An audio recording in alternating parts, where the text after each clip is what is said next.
Bem, bom dia a todos e a todas. Então, com imenso prazer, né, imensa satisfação, damos continuidade, né, ao 13º Simpósio Brasileiro de Farmacognosia, nessa manhã de quinta-feira. Então, continuando nossas atividades. Sejam todos bem-vindos, né, então, sejam bem-vindos ao evento, né, e que tenhamos uma manhã bastante profícua, né, com as nossas atividades.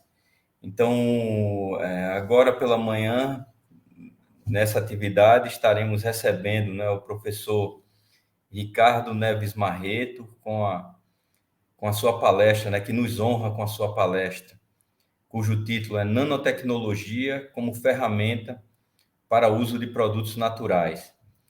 O professor Ricardo Neves Marreto, né, é graduado em farmácia pela Universidade Federal de Goiás, possui doutorado em ciências farmacêuticas pela Universidade de São Paulo. Atualmente é professor associado e vice-diretor da Faculdade de Farmácia da Universidade Federal de Goiás. Também é membro do Programa de Pós-Graduação em Ciências Farmacêuticas da UFG e do Programa de Inovação Farmacêutica da rede, né, que compõe a UFG, a UFPA, a UFAM e a UFAP. Foi membro, né, do Comitê Técnico Temático de Ingredientes Ativos da Farmacopeia Brasileira, da Anvisa, e da Câmara Setorial de Medicamentos e Produtos para a Saúde do Estado de Goiás. Atualmente é primeiro secretário, né, da Associação Brasileira de Ciências Farmacêuticas, ABCF, e o professor Ricardo Marreto, né, possui inúmeros depósitos de patentes, de invenção nacionais e internacionais e artigos publicados, e tem uma vasta experiência, né, atuado na área da farmácia, com ênfase em pré-formulação, desenvolvimento de sistemas multiparticulados para liberação de fármacos e novas técnicas de granulação e nanotecnologia. Então, gostaria de agradecer muitíssimo ao professor Ricardo, né, pela sua preciosa presença aqui no nosso evento. Infelizmente, né, Ricardo, o evento está acontecendo de forma online, porque você que já foi um morador, né, já morou aqui há alguns anos em Aracaju, então conhece bastante e sabe o quanto gostaríamos, né, de ter você presente aqui na nossa cidade mais uma vez para a gente poder compartilhar esse momento. Então, não preciso dizer a você, Ricardo, né, o quanto você está em casa para poder fazer sua apresentação, e agradeço, né, em nome do professor Lucindo, em nome de todos da Sociedade Brasileira de Farmacognosia, a sua presença, que tanto nos honra. Então, muito obrigado. Para mim é um grande prazer poder fazer um pouco da apresentação desse pesquisador, que eu tenho muita admiração e que também tenho muita amizade, realmente. Então, muito obrigado, Ricardo. Tá? Fique à vontade. Bom dia a todos. Obrigado, Adriano, pela apresentação. A recíproca é verdadeira. Eu que gostaria de estar em Aracaju, essa cidade linda. Enfim, teremos oportunidades no futuro próximo, né? E agora, pelo menos a gente pode conversar por aqui, né? Isso é muito bom, muito bom. Agradeço a comissão organizadora, a pessoa do professor Lucindo, e agradeço a todos vocês. O convite foi feito para que eu pudesse falar um pouco sobre a nanotecnologia como ferramenta no uso de produtos naturais. E esse é um tema muito vasto, né? Muitas investigações, muita coisa interessante. Então, não foi minha proposta aqui trazer um quadro geral dessas aplicações, mas discutir um pouco sobre isso com o público do simpósio, trazendo exemplos do que nós temos feito no laboratório NanoCis, que está aqui na Faculdade de Farmácia da UFG, no campus Goiânia. Bom, a apresentação está dividida em 2 blocos, tá? E o primeiro bloco eu vou falar um pouco sobre o desenvolvimento de nanopartículas, 2 tipos de nanopartícula lipídica e sistemas micelares, que foram desenvolvidos no sentido de melhorar a penetração cutânea de 2 substâncias que estão presentes em extratos vegetais, a punicalagina e o asiaticosídeo, nos extratos de pacari, uma planta aqui do Cerrado, e de centela asiática.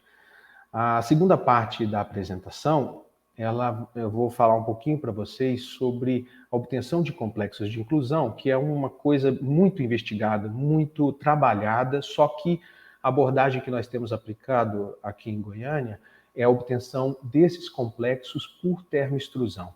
Então a gente vai mostrar um pouquinho, vou mostrar um pouquinho do trabalho que ainda não foi publicado com a óleo-resina de gengibre, tá? Então vamos iniciar a discussão com a parte da pele, né, com o desenvolvimento dos nanosistemas para melhorar a permeação cutânea.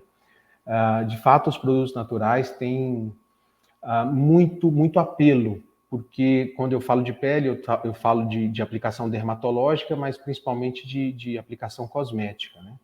Então, existem muitas investigações, muito interesse industrial, acadêmico, porque, dentre vários motivos, né, o consumidor tem uma percepção da segurança maior desse tipo de produto, então existe uma demanda do ponto de vista do consumidor.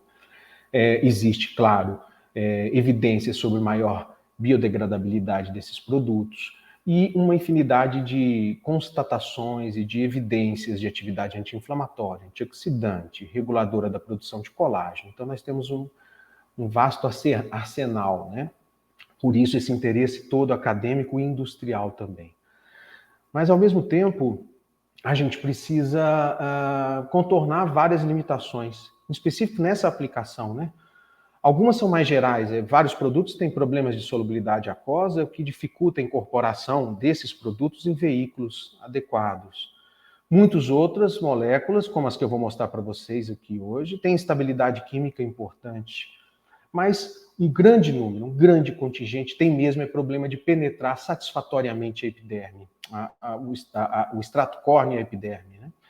E quando elas penetram, ainda tem reduzida a retenção na pele. Então, são todos problemas que precisam ser investigados, que precisam ser contornados para que essa aplicação possa ser cada dia mais efetiva, né? Um grupo de soluções que são aplicados ao controle desses problemas, eu posso dizer que são os esforços no campo da nanotecnologia, né? Que é definida como o desenho e a aplicação de materiais na escala nanométrica. Esses materiais, quando colocados nessa escala, eles interagem diferente com as membranas e, por exemplo, realizam uma modulação muito efetiva da permeação. Isso é muito importante, tanto que está em destaque aqui no slide que eu estou apresentando. Mas não é só isso, os nanosistemas, as nanopartículas podem contribuir para a estabilização, controlar a liberação, direcionar a liberação, podem afetar as características reológicas dos produtos, ou seja, pode melhorar a aplicação do produto, por exemplo, no sentido de melhorar a espalhabilidade, né? Então, são inúmeras e diferentes vantagens que a nanotecnologia oferece e com destaque, mais uma vez, para a questão da modulação, da permeação de algumas moléculas que são realmente grandes desafios, né, para a penetração cutânea, penetração / permeação. Uma delas está aqui, apresentada nesse slide, é a punicalagina. A punicalagina, olha só, uma molécula enorme, né, com massa molecular de mais de 1000 Daltons, quando, na verdade, os estudos, a generalização que se tem é que a massa molecular do permeante tem que ser idealmente inferior a 15 Daltons. Então, a punicalagina tem o dobro dessa massa. Ela tem alta solubilidade aquosa. O coeficiente de partição dela, octanol-água, é menos 2,33, está longe da faixa que é considerada ideal para a permeação. Então, é uma molécula muito grande, muito difícil de permear, apesar de ter uma atividade antioxidante bem descrita, e ela pode ser incorporada em vários produtos com diferentes finalidades, inclusive produtos cosméticos anti-aging, mas a gente tem que superar esses problemas, além da questão da estabilidade química dela, que ela é uma molécula instável, né? Nós não trabalhamos no que eu vou apresentar para vocês com a molécula isolada. Nós trabalhamos com um extrato de uma planta do cerrado. É uma planta muito bem distribuída, tem bastante utilização popular pelas populações aqui dessa região. Ela é conhecida como dedaleiro, dedal, pacari, mangava brava. O nome científico dela é Lafensia pacari.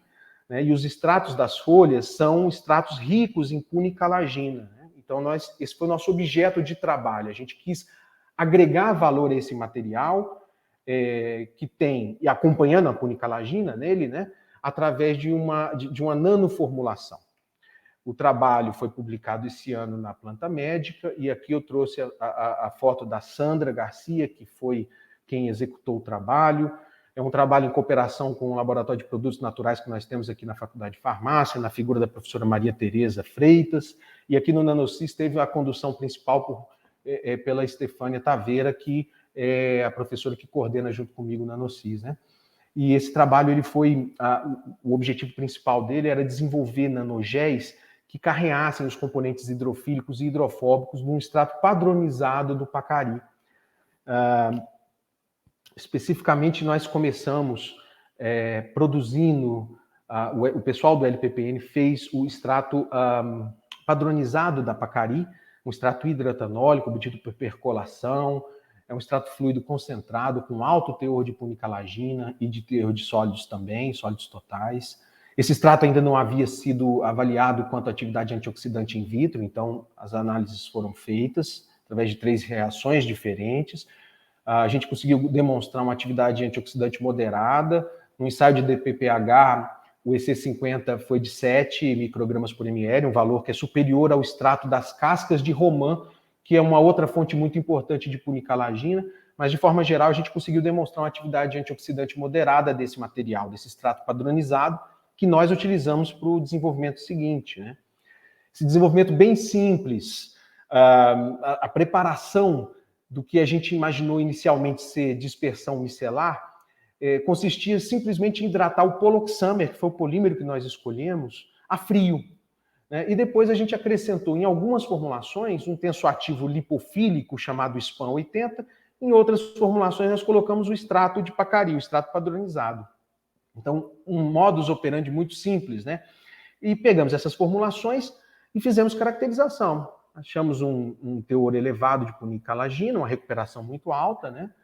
E fizemos uma avaliação de tamanho médio desses sistemas pela técnica de espalhamento dinâmico de luz e por difração a laser. E os dados que estão apresentados nessa tabela, eles são dados de DLS, de espalhamento dinâmico de luz. E vocês podem observar lá na coluna mais à esquerda que nós temos formulações P25 mais SPAN 80. O que é esse 25? 25% de poloxamer, do polímero, né? O CELP é o extrato padronizado, e P35 é outro grupo de formulações, quando a gente colocou mais poloxamer, 35% de poloxamer. Aí, olha só, eu gostaria de chamar a atenção para a questão do tamanho médio, que toda vez, vocês vão observar aí, toda vez que...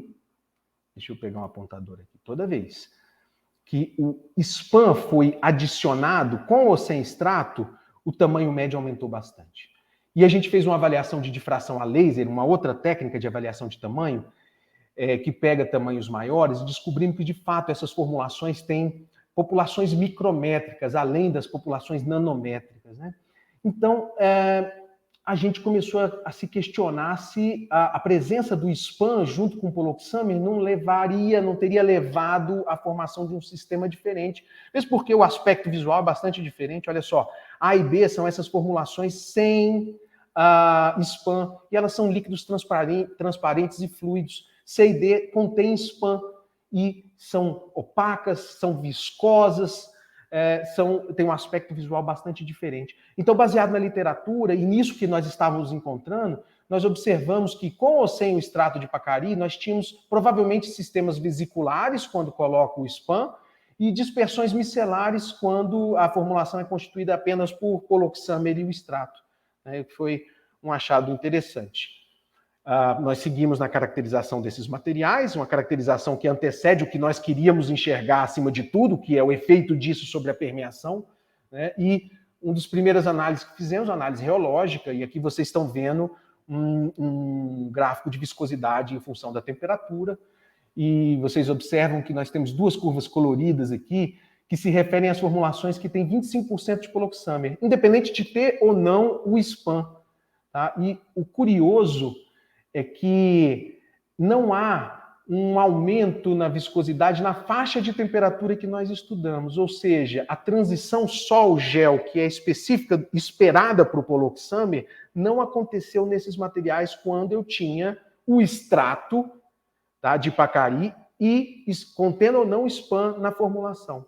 Agora, quando a gente olhou o comportamento daquelas formulações com 35% de spam, aí vocês podem observar que é uma mudança completa, né? Existe uma transição sol-gel, que é maior no caso das formulações de nanomicelas e menor no caso daquelas que têm vesícula, mostrando que é mais uma evidência de que realmente a estrutura do sistema muda, porque a gente vê uma mudança que é sim significativa nessa transição sol-gel.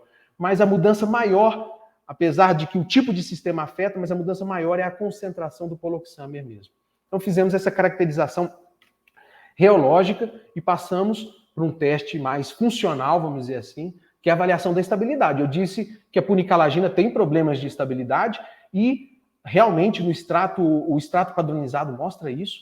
A gente colocou esse extrato em recipiente fechado por 15 dias só, a 4 graus ou a 15 graus, a 4 graus ou a 37 graus Celsius, né? E a gente viu uma redução muito importante do teor de punicalagina. Agora, quando eu coloco em qualquer outra formulação, com 25% de poloxamer, com 35%, contendo ou não um spam, o teor de punicalagina não cai. Isso significa que a punicalagina está, quer dizer, indica que a punicalagina está associada a esse sistema, né, garantindo a sua estabilidade, e isso é um resultado bem bacana. Tá? O passo seguinte era avaliar a liberação e permeação. E nós realizamos esses ensaios, todos os 2 ensaios, com células de Franz verticais, né, células verticais. No caso da liberação in vitro, a gente utilizou membrana de celulose regenerada e no caso da permeação, a gente utilizou extrato córneo de pele de orelha de porco. Mas vamos falar um pouquinho da liberação primeiro, né? Então, a gente utilizou esse sistema e a tabela 3 aqui mostra o que a gente encontrou. E olha só, em 32 horas, que é essa coluna do meio aqui, 32 horas de avaliação, toda a punicalagina do extrato de Pacari permeou, melhor dizendo, se difundiu pela membrana e foi quantificada no compartimento receptor. Quando eu coloquei qualquer uma das formulações, o percentual que passou foi em torno de 2% só. Então essa é uma segunda evidência associada à estabilidade que mostra que a punicalagina realmente está bastante associada aos sistemas, sejam vesículas, sejam nanomicelas. Muito provavelmente está muito associada ao poloxamer na formulação. E aí, qual o impacto disso sobre a permeação? Foi o que a gente quis ver depois. Como eu falei agora, a gente pegou pele de orelha de porco, tirou o extrato córneo, colocou na célula de Franz, as formulações no compartimento doador e quantificou no compartimento receptor. E olha só que, em todos os casos, quando a gente utilizou formulações com 25% de poloxamer, seja em 24 horas ou em 32 horas, a gente viu uma permeação muito superior àquelas formulações que tinham sido preparadas com 35% de poloxamer. Como eu disse agora há pouco para vocês, a liberação aqui é a mesma. Então, a liberação não é um fator preponderante. O que muito provavelmente está acontecendo é que quando a gente coloca 35% de poloxamer, o sistema se estrutura, forma um arranjo supramolecular tal que impede ou diminui a interação do poloxamer com o extrato córneo. E a gente entende que essa interação é muito importante para mudar o extrato córneo e permitir que uma molécula enorme como a punicalagina permeie por essa membrana, né? A gente viu uma diferençazinha também em todos os casos quando eu coloco o SPAM 80. O SPAM 80 sempre melhora a permeação. Mas o fator mais importante é a organização do poloxamer na dispersão. Quando eu tenho o poloxamer bem disperso, melhor dizendo, quando ele está numa concentração menor, ele interage mais intimamente, de forma mais próxima com o extrato córneo e permite a permeação da punicalagina. Então, como consequência, a gente pode dizer que esse trabalho permitiu que a gente obtivesse diferentes sistemas com tamanhos diferentes. Todos eles protegeram a punicalagina, todos eles controlaram a liberação e todos eles promoveram a permeação, em especial os sistemas contendo 25% de poloxamer e SPAM 80, que são os mais promissores. mas os outros também são sistemas interessantes porque a gente pode apresentá-los de forma diferente. Eu tenho aqui um semissólido e eu tenho uma formulação muito fluida nanomicelar que pode ser aplicada na forma de spray. Então, esse trabalho dá essa possibilidade, essa amplitude de possibilidades para a gente trabalhar uma molécula que tem péssimas características de permeação, péssimas propriedades quando a gente pensa em permeação, e que está presente numa planta muito comum no cerrado, em que a gente pode agregar valor a esse extrato, a esse material, padronizando o extrato e incorporando em formulações distintas capazes de melhorar o efeito. Então, esse aqui é o primeiro exemplo que eu queria mostrar para vocês de aplicação, uma aplicação simples, hein? Porque vejam vocês que o método de obtenção desses nanosistemas é um método com baixo aporte de energia, um método facilmente escalonável, né? E vejam que o grupo se preocupou também em trabalhar com extrato padronizado e caracterizar esse extrato quanto à atividade pretendida, né? Muito bem. Dando continuidade, então, eu vou mostrar o segundo exemplo dentro dessa mesma linha, né, que é a aplicação dermocosmética, vamos dizer assim. Nós trabalhamos com a centeira asiática e nós desenvolvemos métodos para a separação e a quantificação do azeaticosídeo, que é uma molécula ativa, que tem capacidade de regular a proliferação de colágeno, tem propriedade anti-inflamatória, e ela é uma molécula também com alto peso molecular. Só que, diferente da punicalagina, ela tem uma solubilidade em água muito baixa. É também um desafio, porque você precisa colocar ela dispersa molecularmente no veículo, né? Então também não é tão fácil assim, mas o log de P dela é um valor mais dentro do esperado, dentro da faixa esperada para a permeação cutânea. De qualquer maneira, o azeaticosídeo é um desafio, mesmo por conta do tamanho dele e da solubilidade em água baixa demais e do fato dele ser instável, assim como a punicalagina é. Então, a gente tinha esse problema aqui nas mãos e resolvemos mudar aqui a estratégia. Nós trabalhamos com nanopartículas lipídicas nesse trabalho que foi publicado em 2009 aqui pela equipe do grupo NanoSys, né? Nós utilizamos, já vou adiantar, 2 tipos de extrato de centelha diferente e avaliamos o efeito da utilização desses 2 tipos sobre as características do sistema e o desempenho do sistema. Bom, falando um pouquinho para o público que não está familiarizado com o que são essas partículas lipídicas, nós trabalhamos com um tipo específico, que é chamado de carreador lipídico nanoestruturado, que a partir daqui eu vou chamar de NLC, que é uma partícula sólida em temperatura ambiente e na temperatura corporal, mas que ela é comumente, não sempre, mas comumente preparada pela mistura de um lipídio sólido e um lipídio líquido, numa proporção adequada. E esses lipídios geralmente são fisiológicos, então são partículas com alta biocompatibilidade, baratas. Existem vários métodos que podem ser usados para a produção industrial, sem solvente orgânico. Então elas têm inúmeras vantagens, são muito estudadas. O carreador lipídico nanoestruturado, em particular, é amorfo, ou tem um arranjo cristalino não ideal, quer dizer que ele absorve muito mais, ele permite a incorporação de mais material ativo, ele dá mais estabilidade no armazenamento. Então, são partículas que nós já temos trabalhado aqui há muitos anos e elegemos para esse trabalho com a centeira asiática também. O trabalho consistiu, como eu falei, em trabalhar com o extrato glicólico e o extrato seco. O extrato seco, todos os 2 comerciais, nós não preparamos, tá? Ele tinha, segundo o fabricante, cerca de 44% de saponinas. Nós desenvolvemos o método e verificamos isso, de fato acontece. 14% de azeaticosídeo, é um extrato concentrado, né? E o extrato glicólico, não, olha só, prestem atenção. Ele tem propileno glicol e glicerina em elevada quantidade. Isso vai fazer muita diferença depois, tá? E ele tem um teor mais baixo de saponina e de azeaticosídeo, é um extrato mais diluído.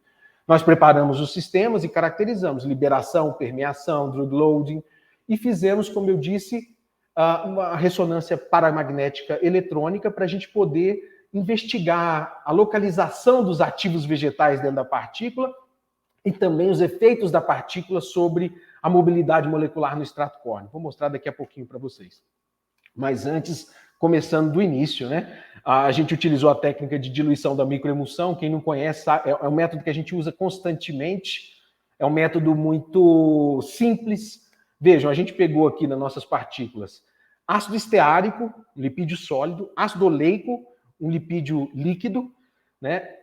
Juntou com a lecitina de soja, um fosfolipídio que a gente usa como tensoativo aqui, e um sal biliar, que é o taurodeoxicolato de sódio. Então, 2 tensoativos, 2 lipídios, um sólido, um líquido, funde tudo sob agitação, coloca uma quantidade certa de água, forma a microemulsão, em seguida a gente coloca ou o extrato seco ou o extrato glicólico de centelha, deixa agitando um tempo, pega esse material quente, essa microemulsão quente, goteja ela num banho gelado, sob alto cisalhamento, a partícula se cristaliza, pronto, eu tenho o carreador lipídico nanoestruturado. E aí, então, a gente obteve 6 formulações e fez a caracterização de tamanho, potencial, eficiência.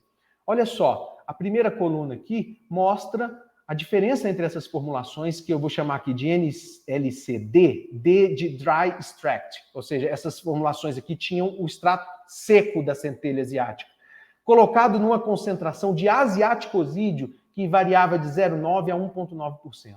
No caso do extrato glicólico, nós botamos 2 concentrações de 1,2% e 3,3% de asiaticosídeo, tá? Dando origem às NLCG. E eu quero chamar a atenção para vocês aqui que, em qualquer caso, o tamanho médio muito reduzido, a população muito uniforme, tá? O que a gente vê de mais diferença é no parâmetro de eficiência de encapsulação. Toda vez que eu coloquei o extrato seco, a eficiência foi alta. Mas quando eu utilizei o extrato glicólico da centelha no preparo do carreador, olha só, a eficiência cai dramaticamente. Isso, a explicação é bastante simples, é porque nós temos os polióis no extrato glicólico, nós temos o propileno glicol e a glicerina, que muito provavelmente migraram para a fase aquosa externa, mudam a polaridade dessa fase e fazem com que o asiaticosídeo, por exemplo, particione mais para a fase externa. E aí isso significa uma redução na eficiência de encapsulação, chegando até a causar a redução do potencial zeta nessa última formulação. Nós tínhamos que selecionar 2 formulações que fossem diretamente comparáveis para o restante do trabalho. Então, nós usamos essas formulações, a NLCD de 1,2% de asiaticosídeo e a NLCG também com 1,2% de asiaticosídeo. Tá? As fotomicrografias eletrônicas da partícula sem extrato e com os 2 extratos estão mostradas aqui, mostrando que elas são pouco aglomeradas e esféricas. Tá? E aí a gente passou, então, para a caracterização da estabilidade. Disse para vocês que o asiaticosídeo tem esses problemas. E a gente fez um protocolo de estabilidade aqui de 180 dias, tá? E observamos a 4 graus Celsius que o tamanho médio não muda, o PDI não muda, o potencial zeta não muda, a eficiência de encapsulação não muda, apenas a recuperação do asiaticosídeo que vai mudar a partir entre o dia 30 e o dia 180. Isso com extrato seco. Essa tabela aqui é com extrato seco. As nanopartículas contendo extrato seco. A tabela 4 é com as nanopartículas com o extrato glicólico, né? Então, elas já começam com a eficiência de encapsulação baixa e essa eficiência se reduz ainda mais no 30º dia, tá? Se reduz ainda mais com queda no teor do asiaticosídeo. Então, o que a gente percebeu até esse momento é que as partículas preparadas com extrato seco garantem uma maior estabilidade quando comparadas às partículas comparadas com extrato, preparadas com extrato glicólico. Bom, o passo seguinte foi avaliar a dinâmica molecular nos carreadores lipídicos. A gente queria saber qual que é o efeito de colocar os extratos seco ou glicólico dentro do carreador. Qual que é o efeito sobre a mobilidade dos lipídios lá dentro. Para fazer isso, nós colocamos no preparo das partículas uma sonda lipídica, que é o 5-DSA, é uma estrutura de ácido esteárico, só que ela tem um grupamento nitróxido, que tem um elétron desemparelhado, como vocês podem ver aqui, e esse elétron, esse grupamento é sensível ao campo gerado pelo equipamento, né? E ele gera um espectro como esses que estão apresentados, e a partir desse espectro a gente calcula um parâmetro espectral que chama 2A paralelo, que dá uma ideia numérica, né, da mobilidade molecular dentro do carreador. Então você pode ver aqui que no NLC, sem extrato, esse parâmetro tem um valor de 46,5. Mas quando eu coloco o extrato glicólico, há uma redução nesse valor, ao passo que quando eu coloco o extrato seco, há um aumento nesse valor. Ou seja, a adição de um e de outro afetou de forma contrária a mobilidade molecular no carreador. Nesse caso aqui do extrato glicólico, a queda no valor significa que aumenta a mobilidade. Ao passo que o aumento no valor aqui com o extrato seco significa que há um aumento da rigidez, uma diminuição da mobilidade. Então, cada extrato afeta diferente a dinâmica molecular do nanosistema. E, claro, a gente imagina que o efeito do extrato glicólico está muito ligado à presença dos polióis, né? Mas esse estudo fica mais bacana porque a gente não só quis entender como é que o extrato afeta a dinâmica do lipídio na partícula, mas a gente também quis entender como é que a partícula afeta o extrato córneo.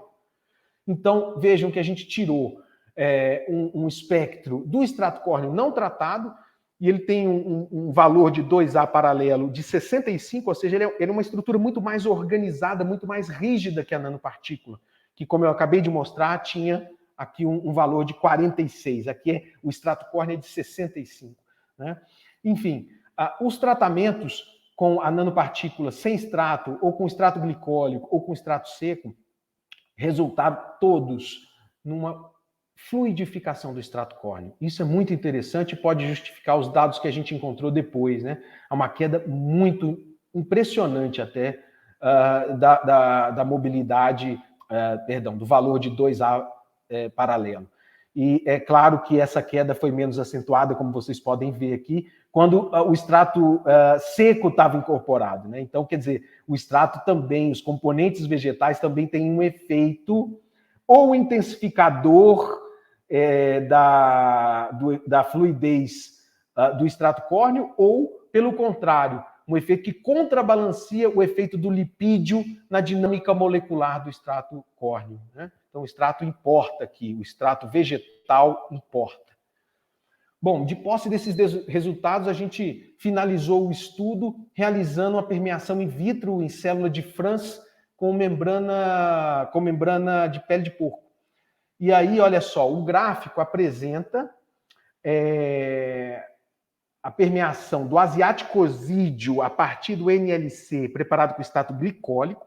O SDS aqui, para que vocês entendam, é um controle que a gente fez com lauril sulfato de sódio e poliol.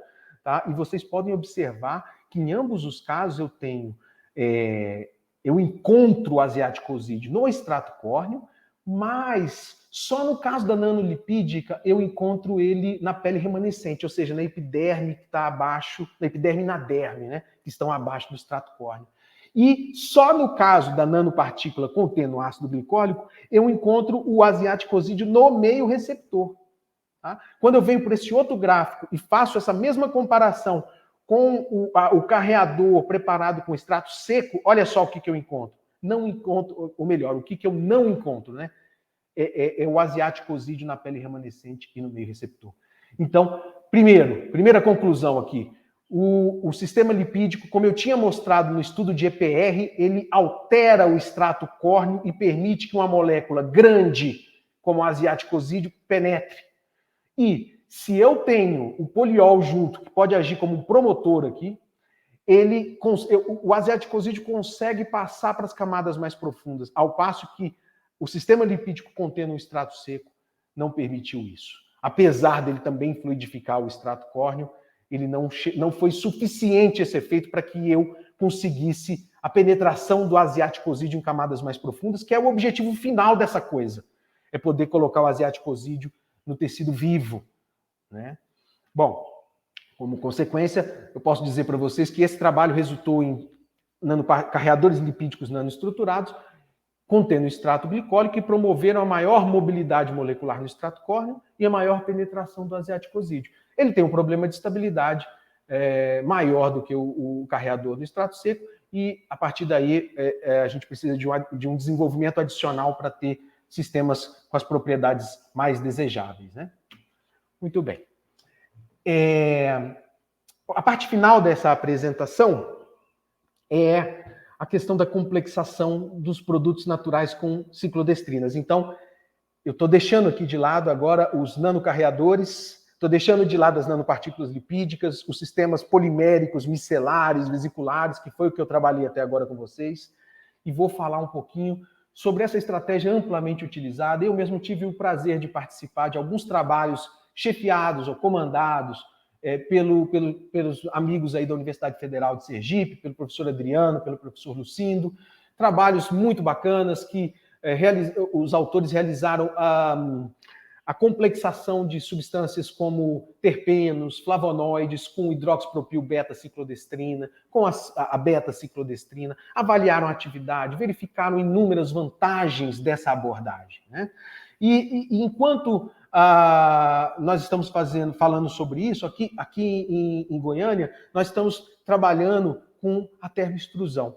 A termoextrusão como uma ferramenta para preparar esses complexos que nós sabemos serem muito úteis, né?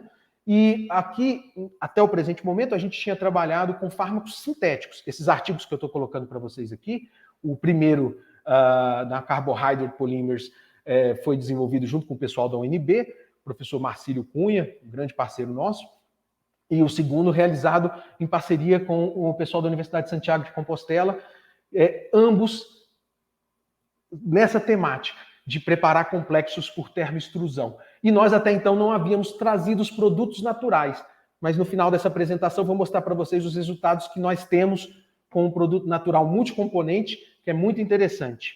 Tá? Mas antes de chegar lá, vou falar rapidinho para aqueles que não conhecem muito sobre a técnica de termoextrusão. Eu quero falar sobre o valor dessa técnica. É reconhecida, ela tem sido muito investigada e ela tem agora inserção na indústria farmacêutica, principalmente fora do Brasil, apesar de que já existem plantas no Brasil. Tá? Então, a termoextrusão é importante porque ele é um método que permite produção contínua, e a produção contínua é uma tendência muito forte na produção de farmacêutica, porque ela traz flexibilidade, ela traz ganho de agilidade na produção. Além do que, essa técnica permite o controle da qualidade do produto na linha, né? E isso tem sido muito valorizado. É um método que não emprega solvente, que permite a obtenção de um produto de forma definida, se você adiciona uma matriz apropriada no equipamento. Ela confere produtos com sólidos, né? Com elevada uniformidade, e ela é considerada o padrão ouro no preparo de soluções sólidas de fármaco pouco solúveis. Então, a termoextrusão ela tem sido extensamente investigada. No Brasil, a gente ainda tem poucos grupos trabalhando com essa técnica, mas eu espero que se popularize, porque ela está vindo com tudo e ela está, com certeza, sofrendo inserção na indústria farmacêutica, inclusive na brasileira, nesses tempos atuais, né? Bom, aqui uma foto que eu tirei do fabricante de um equipamento, a Termo. Ela mostra um equipamento de laboratorial. Ele tem duas roscas, vocês podem ver aqui. Essas duas roscas ocasionam o transporte do material dentro de um bloco metálico, que não está demonstrado aqui, tá? Está aberto para que a gente possa ver as roscas. Então, o material pulverulento é alimentado, é transportado aqui, é cisalhado em algumas regiões, que a gente chama de regiões de mistura. Isso tudo tem calor externo sendo aplicado, além daquele gerado pelo cisalhamento. E aí esse produto fica amolecido, se mistura com bastante eficiência e depois ele sai do equipamento, sofre solidificação, dando origem ao que a gente chama de extrusado. Então, aqui, em pouquíssimas palavras, é como esse método funciona. Como eu falei para vocês, a gente ainda não tem relato na literatura da complexação de produtos naturais multicomponentes, ou seja, óleos e extratos, com ciclodestrinos por esse método, né? E pensando nisso, nós selecionamos a óleo-resina de gengibre. A óleo-resina de gengibre, utilizada, o rizoma de gengibre, melhor dizendo, utilizado amplamente na culinária, tem várias atividades, usos populares e várias atividades comprovadas, inclusive o efeito anti-inflamatório que a gente explorou aqui, né? É um material constituído por compostos pungentes, não voláteis, mas ele também tem uma fração de óleo essencial importante. Bom, em relação à composição dos óleos pungentes, das substâncias pungentes não voláteis, nós temos algumas famílias, né, importantes, porque tem muita atividade, os gingeróis, xogaóis, paradóis. E nesse trabalho a gente selecionou como marcador o 6-gingerol e o 6-jogaol. O 6-gingerol é majoritário na na óleo-resina, tem muita atividade anti-inflamatória, assim como o 6-Chogaol. Tem uma particularidade que merece destaque, que é o fato do 6-Gingerol se transformar no 6-Chogaol quando ocorre o tratamento térmico, e a termoextrusão é um tratamento térmico. Então, desde sempre, nós tivemos a preocupação em conseguir incluir esses compostos dentro da óleo-resina sem promover essa conversão. Tá? Esses compostos isoladamente já haviam sido complexados com ciclodestrina, mais especificamente com a beta-ciclodestrina, são artigos recentes, inclusive de um grupo brasileiro. Né, eles mostraram ganho de solubilidade, de dissolução. No caso do Chogaol também, ganho de dissolução, ganho de biodisponibilidade. São trabalhos bem bacanas. E eles usaram a beta com as substâncias isoladas. Com óleo-resina, a gente não encontrou nada na literatura e a gente resolveu adicionar não só utilizar a beta-ciclodestrina, mas a hidroxipropil-beta também. E fizemos um estudo de solubilidade de fase inicial. Aqui está o gráfico de solubilidade do gingerol, você tem a concentração de gingerol dissolvida em função da concentração de ciclodestrina. Uma curva é a curva da beta-ciclodestrina, é essa que começa aumentando a solubilidade e depois cai, e a outra curva é a da hidroxipropil-beta, que tem um aumento linear, uma tendência de aumento em função da concentração da ciclodestrina. Então vejam, esse comportamento aqui da beta já havia sido descrito na literatura quando os autores promoveram a complexação do 6-Gingerol isolado, que a gente viu naturalmente esse mesmo comportamento do 6-Gingerol quando a óleo-resina foi utilizada. Né? E apesar da possibilidade de usar esse material com sucesso, a hidroxipropil-beta-ciclodestrina parece ser um candidato mais eficiente na solubilização do gingerol. E o Chogaol também foi submetido a esse estudo, e no caso do Chogaol não, seja beta, seja hidroxipropil-beta-ciclodestrina, nós temos uma tendência de aumento em função da concentração de ciclodestrina, e no caso da hidroxipropil, a inclinação é muito maior, significa que ela tem uma afinidade muito maior pela hidroxipropil-beta do que pela beta, nesse caso eu estou falando do Chogaol. Então, o conjunto desses resultados fez com que a gente elegesse a hidroxipropil-beta-ciclodestrina para continuar o trabalho. Tá? E aí a gente foi para a extrusão. Vejam, aqui é uma foto do extrusor que nós temos no NanoCis aqui na Faculdade de Farmácia. Não é o extrusor da Termo, aquele que eu acabei de mostrar para vocês, que é horizontal, ele é um extrusor diferente, de produção brasileira, é vertical. Ele também tem duas roscas, né? E ele tem algo diferente, que é dentro desse bloco extrusor, uma canaleta que permite a recirculação do material. Isso é muito bom, porque eu controlo o tempo que o material fica aí dentro e posso usar tempos que são compatíveis com os tempos que são usados na indústria, nos extrusores industriais. Né? Então, foi essa a máquina que a gente utilizou. Como as ciclodestrinas não são termoplásticas, então a gente teve que colocar um material, a gente escolheu HPMC de baixo peso molecular, para permitir a processabilidade aqui do material. E fizemos também um preparado de complexos pela técnica de suspensão, que é uma técnica tradicional que usa solvente, que é muito usada, né? Para a gente poder comparar o termoextrusado com esse material. O primeiro resultado, que eu acho que talvez tenha sido mais importante, é que a utilização dessa óleo-resina e o processamento feito nas condições que nós fizemos não resultou em nenhuma mudança de teor de 6-Chogaol e 6-Gingerol. Isso é muito bom, quer dizer, eu apliquei um tratamento térmico que poderia gerar a conversão desses materiais um no outro e, dadas as condições de tempo de residência dentro do equipamento, ou seja, dada a exposição térmica que foi fornecida a esse material, nós não tivemos mudanças significativas no teor. E esse processo resultou num extrusado que, de uma vez triturado, deu origem a esse pó, um pó de fluxo livre, né, que pode ser encapsulado depois e utilizado.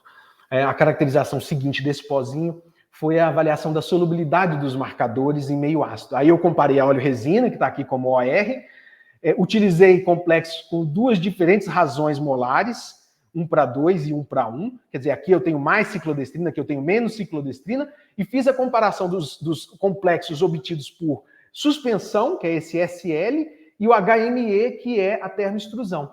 E, olha só, desse lado aqui eu tenho o Chogaol, e em todos os casos você vê como é dramático o aumento da solubilidade do Chogaol. E tem mais, esse aumento é ainda maior quando eu tenho mais ciclodestrina e ainda maior quando eu tenho o processamento por termoextrusão.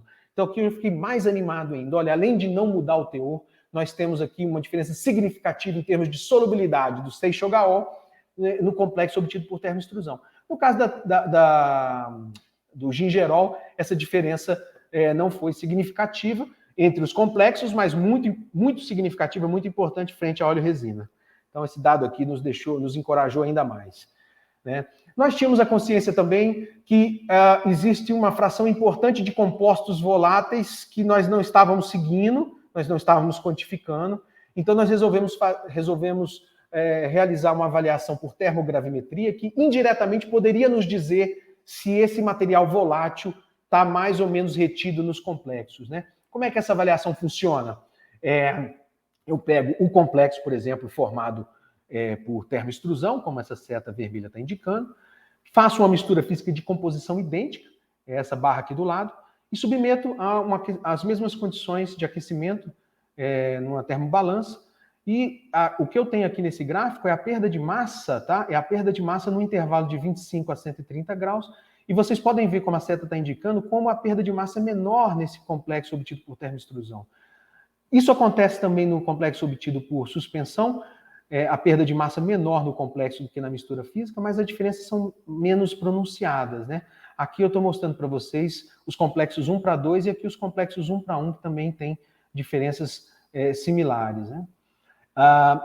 Mas a pergunta que alguém pode fazer é a seguinte: poxa, mas será que não tem menos perda de massa porque durante a produção você já evaporou esses componentes voláteis? Bom, então a gente fez uma análise comparativa da perda de massa num intervalo de temperatura maior. E aí olha o que você vê aqui. O que a gente viu? Um aumento nessa perda de massa em função da mistura física de mesma composição, tá? Um aumento na perda de massa, sinalizando que esse volátil que não saiu aqui, saiu numa temperatura maior, indicando, sugerindo que realmente a gente tem uma retenção maior nesse complexo obtido por termoextrusão do que o que acontece no obtido por suspensão. Muito bem. Então a gente tinha essa sugestão de uma retenção maior dos óleos voláteis, e os últimos 2 ensaios foram ensaios feitos para avaliar a dissolução do Chogaol e do gingerol.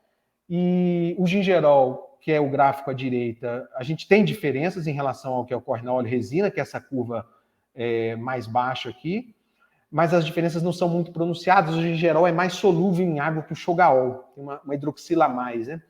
E o Chogaol, a gente vê uma diferença muito importante. Olha só como é baixa a dissolução do Chogaol, e aqui você tem um avanço muito maior em todas as formulações, principalmente nessa última aqui, que é quem? É o complexo formado por termoextrusão na razão molar 1 de óleo-resina, 2 de ciclodestrina. Então, mais uma vez, uma indicativa in vitro de que esse complexo se apresenta superior aos demais, né? E para a gente fazer uma prova final dessa superioridade, a gente, em colaboração com o grupo Professor Lucindo, aí na Federal de Sergipe, a gente avaliou esses complexos no modelo de pleurisia induzida por carragenina, utilizando 2 doses da óleo-resina, 200 e 500 miligramas por quilo por via oral, né? Determinamos a contagem de leucócitos e fizemos a determinação dos níveis de interleucina 1-beta e de TNF-alfa. Vocês podem observar aqui no gráfico A, que é a contagem de leucócito, que a carragenina funcionou bem e que os complexos obtidos por termoextrusão na razão 1:2, quando a dose foi de 500 miligramas por quilo, apresentaram uma resposta muito bacana, compatível com a resposta da indometacina, o controle positivo. E observem que superior à óleo-resina pura e superior ao complexo obtido por suspensão, tá? Então, esse resultado é muito interessante, reafirma agora no modelo in vivo a superioridade desse complexo. ao passo que os outros dois mostram os efeitos de redução em todas as amostras dos níveis de interleucina 1 beta, e aqui no TNF-alfa só a indometacina, mesmo porque esse material já tem uma demonstração, o relato de literatura que não afeta a resposta inflamatória através desse mediador. E, no final das contas, o que nós temos é a obtenção de complexos sólidos, pela primeira vez, contendo produtos naturais que são multicomponentes, no caso o gengibre, com ciclodestrinas, em um processo contínuo e rápido, que é a termoextrusão, que resultou em melhor desempenho in vitro e in vivo dos materiais, quando comparado aos métodos que são muito utilizados para obtenção de complexos, como o método de suspensão. Então, nós ficamos muito satisfeitos com esses resultados e estamos esperando novos desenvolvimentos, novas variações desses estudos com outros produtos, que a gente acredita no potencial dessa técnica, mesmo para o processamento de materiais que são termoláveis e materiais que são voláteis. Tá? Esse aqui é o grupo NanoCis em 2019, que agora a gente não pode mais tirar essas fotos, pelo menos não por enquanto, então alguns já não estão aqui mais, outros já entraram no grupo aqui, minha colega coordenadora do grupo, junto comigo, professora Estefânia Taveira, saudade desses tempos, né? E eu queria ter deixado aqui também os agradecimentos que eu acabei não colocando, mas vou fazer verbalmente, o agradecimento aos nossos colaboradores na Universidade de Brasília, na Universidade Federal de Sergipe, a CAPES, ao CNPq, que nós precisamos lutar e valorizar por bom funcionamento das nossas agências, que são tão importantes, a Fundação de Apoio à Pesquisa da UFG, a Faculdade de Farmácia, a própria UFG, né? Tenho muito a agradecer a essa equipe maravilhosa e dizer que é um privilégio para mim estar aqui a convite dos meus amigos para explicar um pouquinho do que nós temos feito. Nós temos muito que discutir nisso, a gente pode discutir vários aspectos da aplicação dos nanosistemas do ponto de vista de segurança, de efetividade. Eu acho que do ponto de vista de efetividade eu consegui passar para vocês aqui o potencial dessas coisas, né? E eu agradeço muito a oportunidade e passo a palavra para o Adriano. Obrigado. Então, mais uma vez, muito obrigado, Ricardo, pela sua brilhante apresentação. Como já é de saber, né, que você sempre é uma pessoa que esmera muito pelo cuidado científico, né, e é uma pessoa extremamente, quem lhe conhece de perto sabe do seu cuidado no desenvolvimento de um trabalho, o zelo que você tem. Então, não teria como ser diferente, né, e nos agraciar aí nessa manhã com essa palestra extremamente interessante, Ricardo, que trouxe aí 3 casos, né, de estudos, mais de 3 casos, né, finalizando aí com um estudo que foi feito em parceria aqui com o Sergipe, então, e que traz em cada um deles uma vertente que é muito instigante para quem pôde assistir a apresentação e perceber, tá? Então, parabéns, Ricardo, aí, acho que todo mundo que assistiu, tenho certeza, ficou muito, eu acho que foi muito enriquecedor realmente. Ricardo, tem algumas perguntas aqui que chegaram, então eu vou tentar juntar um pouquinho em blocos para você ir ajudando, tá? Nosso tempo não é tão longo, é curtinho, então eu pediria que você tente resumir ao máximo. Ricardo, a primeira pergunta, eu vou juntar 2 aqui, que é com relação à padronização dos extratos. Se isso era feito, como é que é feita essa padronização dos extratos?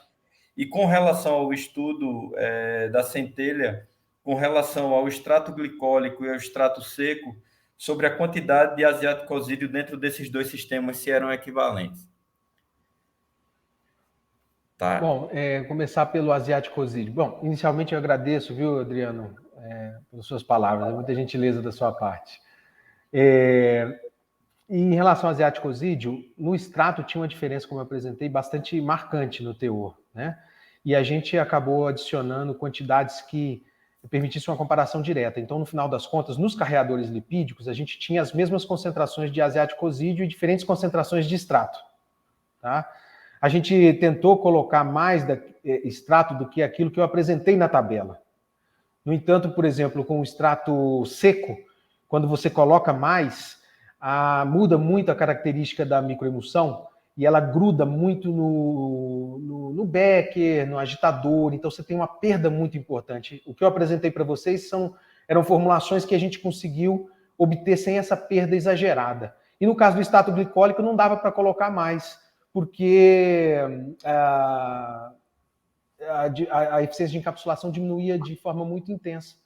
Então, aquilo foi o que foi possível e a gente utilizou as mesmas concentrações de aziaticosídeo e concentrações de extrato diferentes, porque de partida eram materiais com concentração diferente. Né? A outra pergunta, desculpa... Não, era com relação à padronização dos extratos. Tá, a padronização foi um processo que foi realizado pelos nossos parceiros no grupo LPPN. Né? O que nós fizemos foi o desenvolvimento de um método cromatográfico. No caso, eu estou falando do extrato de Pacari, porque os outros extratos nós compramos comercial, né? E fizemos a caracterização, a determinação do teor para fazer uma prova, assim, uma checagem do laudo, né? E no caso do Pacari, não. No caso do Pacari, eles fizeram todo um trabalho de padronização e a gente fez a quantificação. E é um extrato que eu não falei na apresentação, mas eu acho que vale a pena comentar, que tem uma propriedade física muito difícil de lidar. Ele não pode ser aplicado, por exemplo. Ele não pode ser aplicado, ele é muito viscoso, ele não tem espalhabilidade alguma. Então, a incorporação dele no carreador também não é só no sentido de aumentar, promover a permeação cutânea, mas de viabilizar a aplicação em si, porque ele é um extrato fluido, muito pegajoso e sem nenhuma espalhabilidade. Beleza, muito obrigado, Ricardo. Temos mais ainda 3 perguntas aqui. Então, uma outra vem perguntando sobre... Podemos dizer que a complexação diminui também a toxicidade, considerando que diminui a quantidade de substância necessária para provocar a resposta esperada? Acredito que seja no trabalho de complexação com ciclodestrina, né? E aí eu vou juntar já com a outra, Ricardo, que pergunta se esses nanocarreadores lipídicos seriam bons nanocarreadores de extratos para aplicação oftálmica. Se tem alguma referência, algum estudo com relação a isso?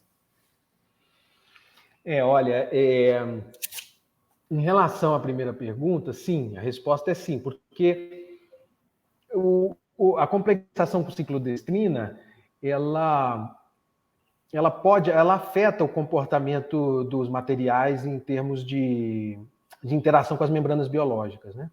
De forma que ela pode controlar isso, reduzindo a toxicidade, mas se a coisa for mal desenhada, ela pode também ter um problema de efetividade, né? Quer dizer, nem sempre a complexação vai resultar no melhor resultado clínico, no sentido de que, dependendo da associação do ativo com a ciclodestrina, talvez você não tenha a cedência adequada, né? Mas o controle dessa cedência pode, de fato, promover uma exposição controlada que seja efetiva e menos tóxica. É uma possibilidade, mas cada caso é um caso.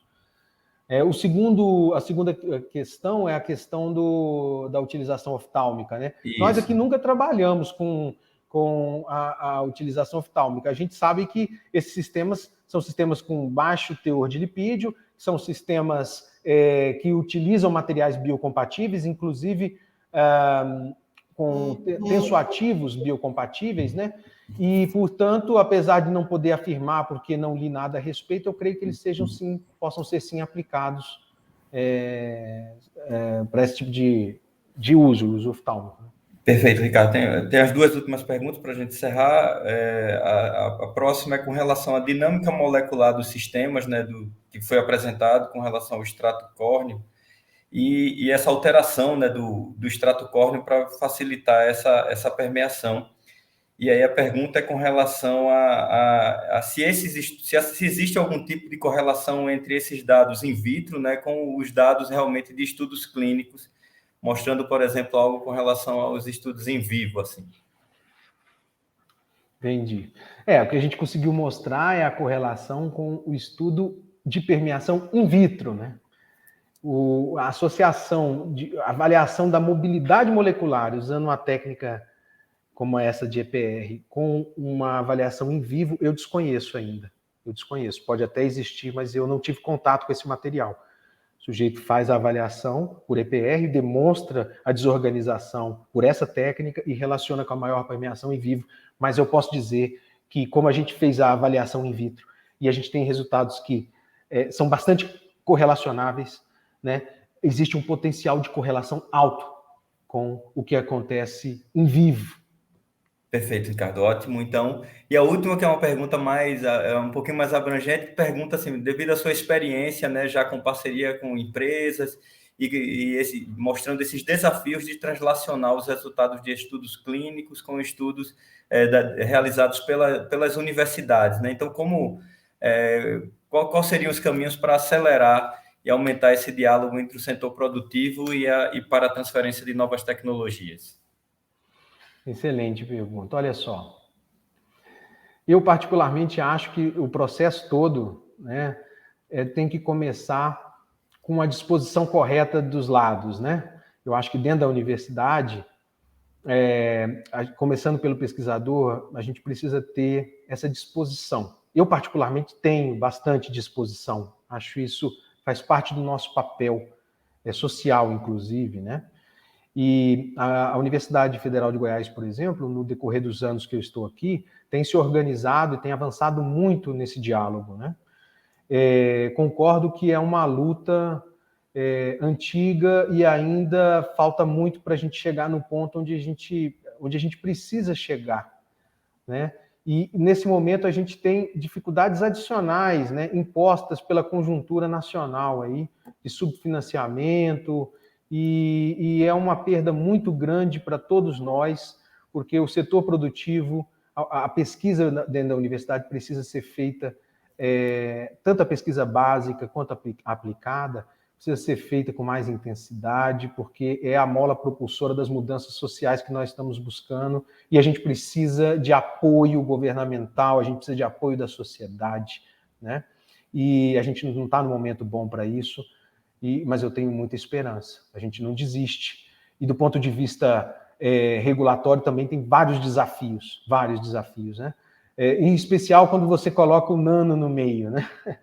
Porque as regulamentações, já existe alguma regulamentação diferente na União Europeia, de testes de segurança pré-comercialização, mas existe uma situação diferente nos Estados Unidos, no Brasil, e acho que está todo mundo ainda tentando entender, investigando para entender o potencial toxicológico, para inferir sobre segurança, então tem muito que ser feito do ponto de vista regulatório e científico nesse sentido, né? O bom desses sistemas que nós estamos trabalhando aí, Adriana, é que são sistemas com um tamanho que não permite a penetração das partículas, né, pelo tegumento, por exemplo, porque são partículas de 100 e poucos nanômetros, e também são constituídos de tensoativos e lipídios biocompatíveis, né, o que dá um pouco mais de tranquilidade em relação à segurança de aplicação, mas muito ainda precisa ser feito nesse sentido.